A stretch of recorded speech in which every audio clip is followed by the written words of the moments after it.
Good evening. On Wednesday, 14 Americans were killed as they came together to celebrate the holidays. They were taken from family and friends who loved them deeply. They were white and black, Latino and Asian, immigrants and American-born, moms and dads, daughters and sons. Each of them served their fellow citizens, and all of them were part of our American family. Tonight I want to talk with you about this tragedy, the broader threat of terrorism, and how we can keep our country safe. The FBI is still gathering the facts about what happened in San Bernardino, but here's what we know. The victims were brutally murdered and injured by one of their co-workers and his wife. So far, we have no evidence that the killers were directed by a terrorist organization overseas or that they were part of a broader conspiracy here at home.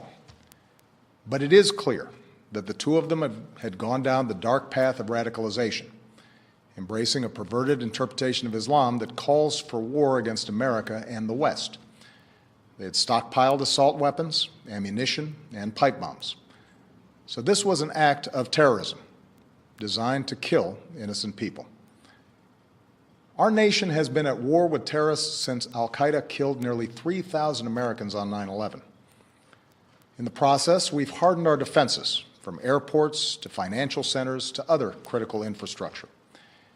Intelligence and law enforcement agencies have disrupted countless plots here and overseas and worked around the clock to keep us safe. Our military and counterterrorism professionals have relentlessly pursued terrorist networks overseas, disrupting safe havens in several different countries, killing Osama bin Laden, and decimating al-Qaeda's leadership. Over the last few years, however, the terrorist threat has evolved into a new phase. As we've become better at preventing complex, multifaceted attacks like 9/11, terrorists turn to less complicated acts of violence like the mass shootings that are all too common in our society. It is this type of attack that we saw at Fort Hood in 2009, in Chattanooga earlier this year, and now in San Bernardino. And as groups like ISIL grew stronger amidst the chaos of war in Iraq and then Syria, and as the internet erases the distance between countries, we see growing efforts by terrorists to poison the minds of people like the Boston Marathon bombers and the San Bernardino killers. For 7 years, I have confronted this evolving threat each and every morning in my intelligence briefing. And since the day I took this office, I have authorized U.S. forces to take out terrorists abroad precisely because I know how real the danger is. As Commander-in-Chief, I have no greater responsibility than the security of the American people.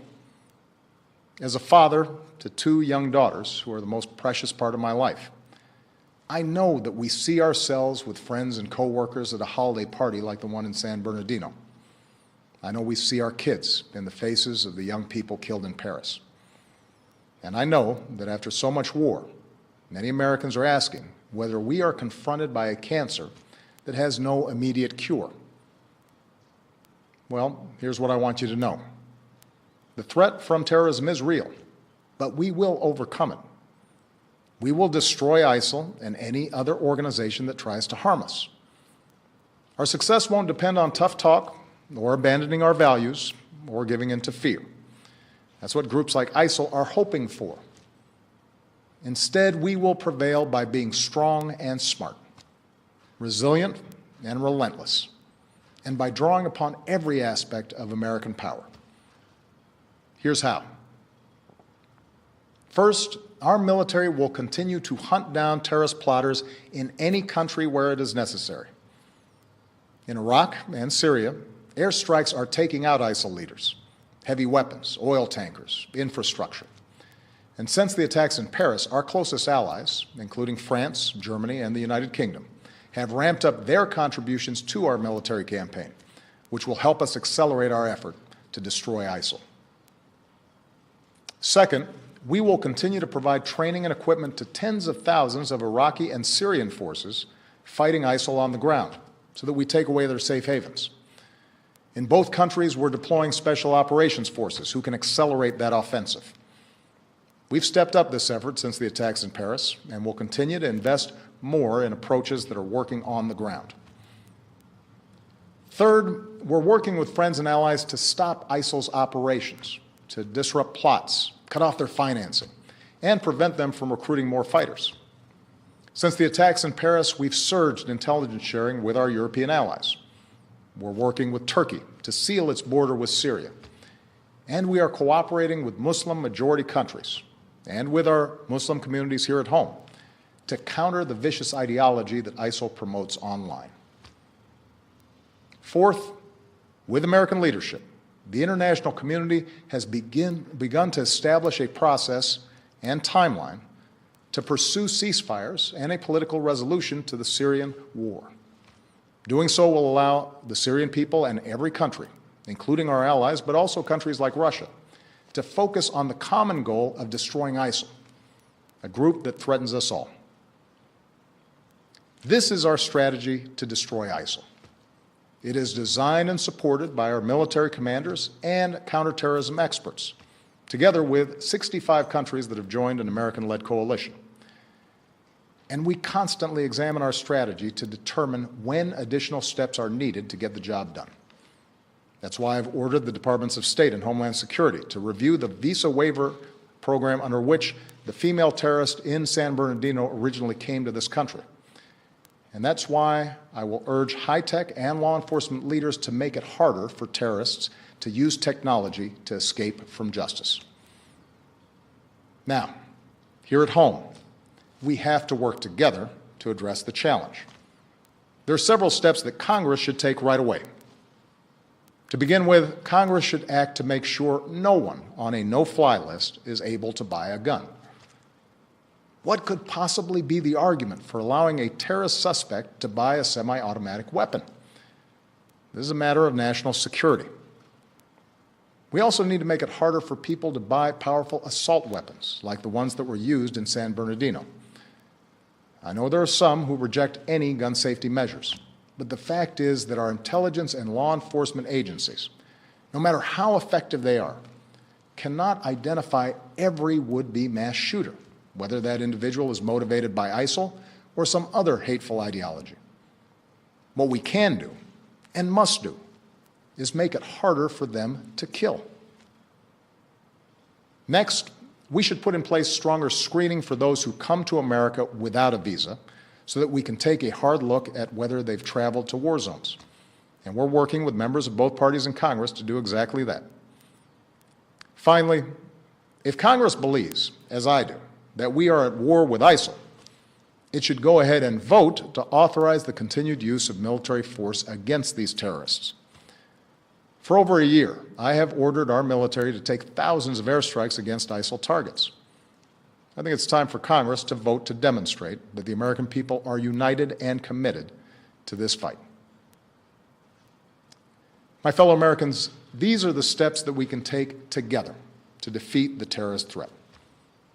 Let me now say a word about what we should not do. We should not be drawn once more into a long and costly ground war in Iraq or Syria. That's what groups like ISIL want. They know they can't defeat us on the battlefield.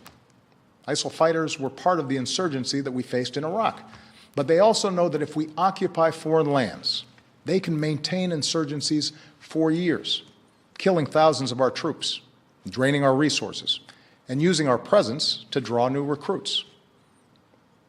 The strategy that we are using now, airstrikes, special forces, and working with local forces who are fighting to regain control of their own country, that is how we'll achieve a more sustainable victory. And it won't require us sending a new generation of Americans overseas to fight and die for another decade on foreign soil. Here's what else we cannot do. We cannot turn against one another by letting this fight be defined as a war between America and Islam. That, too, is what groups like ISIL want. ISIL does not speak for Islam. They are thugs and killers, part of a cult of death. And they account for a tiny fraction of more than 1 billion Muslims around the world. including millions of patriotic Muslim Americans who reject their hateful ideology. Moreover, the vast majority of terrorist victims around the world are Muslim. If we're to succeed in defeating terrorism, we must enlist Muslim communities as some of our strongest allies, rather than push them away through suspicion and hate. That does not mean denying the fact that an extremist ideology has spread within some Muslim communities. There's a real problem that Muslims must confront without excuse.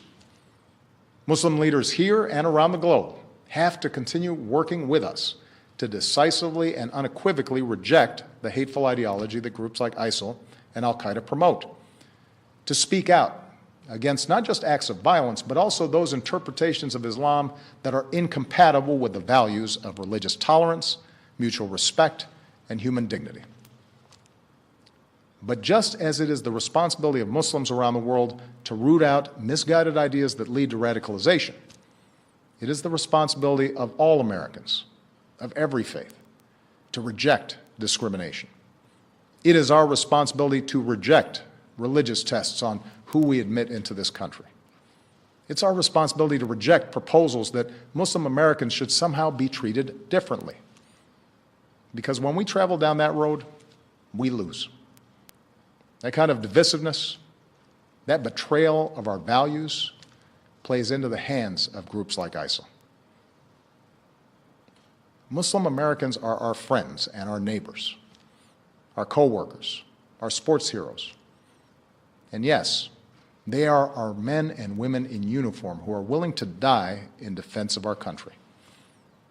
We have to remember that. My fellow Americans, I am confident we will succeed in this mission because we are on the right side of history. We were founded upon a belief in human dignity, that no matter who you are or where you come from or what you look like or what religion you practice, you are equal in the eyes of God and equal in the eyes of the law. Even in this political season, even as we properly debate what steps I and future presidents must take to keep our country safe, let's make sure we never forget what makes us exceptional. Let's not forget that freedom is more powerful than fear, that we have always met challenges, whether war or depression, natural disasters or terrorist attacks, by coming together around our common ideals as one nation and one people. So long as we stay true to that tradition, I have no doubt that America will prevail. Thank you. God bless you, and may God bless the United States of America.